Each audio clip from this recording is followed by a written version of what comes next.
বিসমিল্লাহির রহমানির রহিম। আসসালামু আলাইকুম ডিয়ার ভিউয়ার্স, আশা করছি সবাই ভালো আছেন, সুস্থ আছেন। আজকে আপনাদের জন্য অনেক মজার একটি রেসিপি নিয়ে হাজির হয়েছি। দেখেই বুঝতে পারছেন হালিম নিয়ে এসেছি। আশা করছি আপনাদের কাছে খুবই ভালো লাগবে। আর হালিম কিন্তু আমাদের সবারই খুব পছন্দের একটি খাবার। আমরা প্রায় সময় বাইরে গিয়ে খেয়ে থাকি, বাসায়ও বানিয়ে থাকি। তো আজকে খুবই কম উপকরণ দিয়ে কীভাবে আপনারা বাসায় হালিম তৈরি করবেন সেই রেসিপিটি নিয়ে হাজির হয়েছি। আশা করছি ভালো লাগবে। আজকে আমি হালিমটি মুরগির মাংস দিয়ে করব। আপনারা চাইলে গরুর মাংস বা খাসির মাংস দিয়ে করতে পারেন। সামনে যেহেতু ঈদ আসছে, সবাই গরুর মাংস দিয়ে হালিম করতে পারেন। হালিম খেতে কিন্তু সবারই খুব ভালো লাগে। তো এখন দেখতে পাচ্ছেন এখানে আমি মাংসগুলো দিয়ে দিয়েছি। আগে থেকে এখানে মশলা কষিয়ে নেওয়া হয়েছিল। পেঁয়াজ কুচি, সামান্য পরিমাণে রসুন বাটা এবং তার থেকেও কম পরিমাণে আদা বাটা, সবগুলো মশলা একটু তেল দিয়ে হালকা ভেজে এখানে মুরগির মাংসগুলো দিয়ে দেওয়া হলো।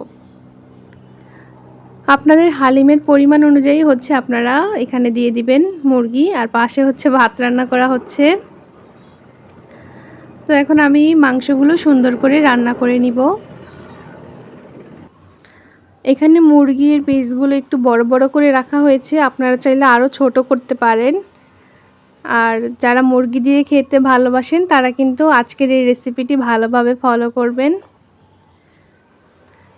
এখন মুরগির মাংসগুলোকে ভালোভাবে কষিয়ে নিতে হবে।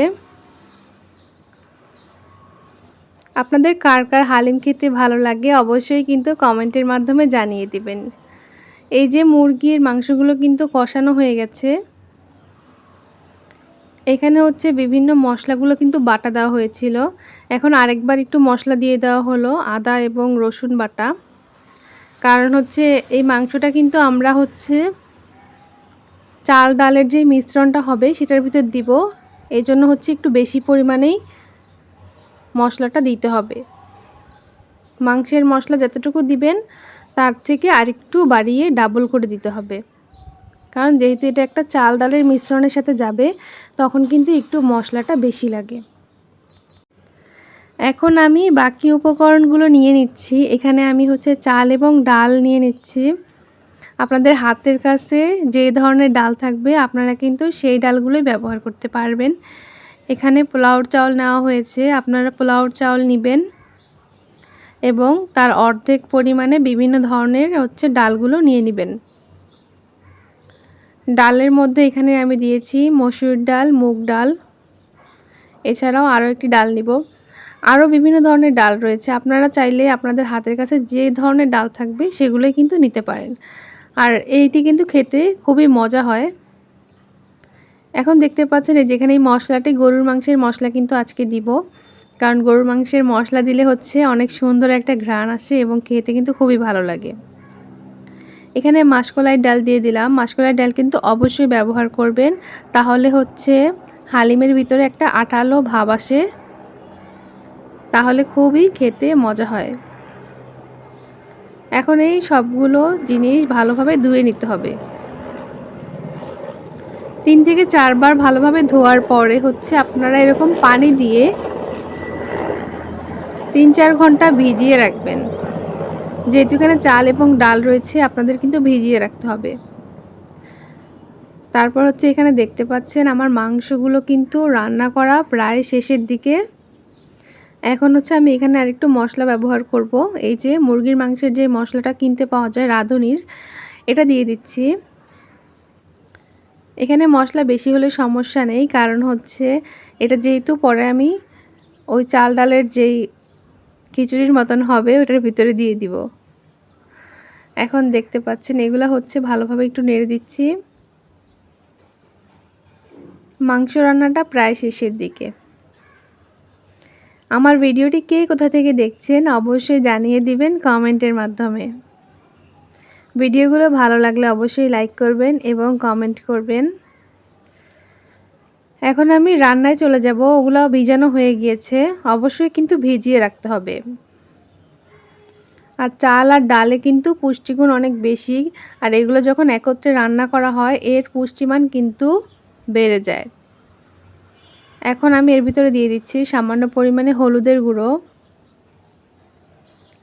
আর এগুলো হচ্ছে একটু ভালোভাবে নাড়তে হবে, কারণ এগুলো ঘন হয়ে গেলে কিন্তু নিচের দিকে লেগে যাবে। আমার রান্নাটি মোটামুটি সিদ্ধ হয়ে গিয়েছে। এখন আমি হচ্ছে ভিতরে মাংসগুলো দিয়ে দিলাম। যখন দেখবেন যে আপনার রান্নাটা ভালোভাবে সিদ্ধ হয়ে গেছে সবগুলো উপকরণ, তখন আপনি কি করবেন, এরকম মাংস দিয়ে দিবেন।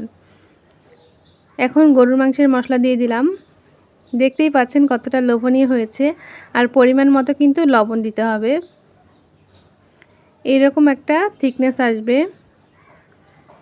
হালিম খেতে কিন্তু সবার কাছে খুবই মজা লাগে আর অনেক সুন্দর একটা ঘ্রাণ বের হয়েছে। এখানে আমি পোলাওর চাল ব্যবহার করেছি। তো এটা অনবরত কিন্তু নাড়তে হবে, না হলে কিন্তু নিচে লেগে যাবে, সাইডে লেগে যাবে। তো আপনারা দেখবেন একটু আলাদাভাবে নিয়ে যে লবণ ঠিক আছে কিনা, সব কিছু ঠিক আছে কিনা। আর এরকম একটা থিকনেস আসবে। বেশি পাতলা হলে কিন্তু ভালো লাগে না, একটু ঘন রাখবেন। আর বাসায় কিন্তু এভাবে খুব সহজেই বানিয়ে ফেলতে পারেন মজাদার এই হালিম রেসিপিটি।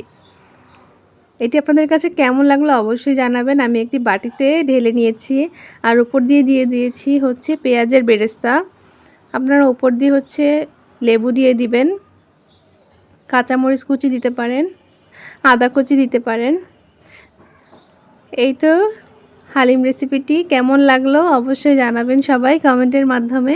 আশা করছি ভালো লেগেছে। দেখতে কিন্তু খুবই সুন্দর, খেতেও মাশাআল্লাহ ভালো হয়েছিল। ভিডিওটি দেখার জন্য সবাইকে ধন্যবাদ।